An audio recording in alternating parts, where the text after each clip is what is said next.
जय जिजाऊ जय शिवराय.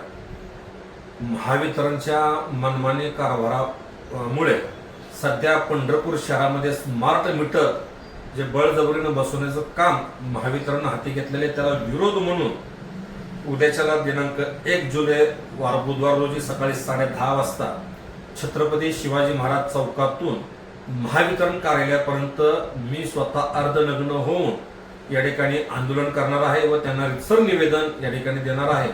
त्या स्मार्ट मीटरमुळे गोरगरीब जनतेचा नाहक त्रास सहन करावा या ठिकाणी लागत आहे. त्यामुळं पंढरपूर शहरातील वीज ग्राहक असतील, पंढरपूर शहरातील सुज्ञ नागरिक यांना माझी विनंती आहे, वाढीव बिल वाचवायचं असेल तर उद्याच्या आंदोलनामध्ये सहभागी होऊन मला आपण सर्वांनी पाठिंबा द्यावा, एवढीच सर्वांना नम्र विनंती. सेव होतं तिथं.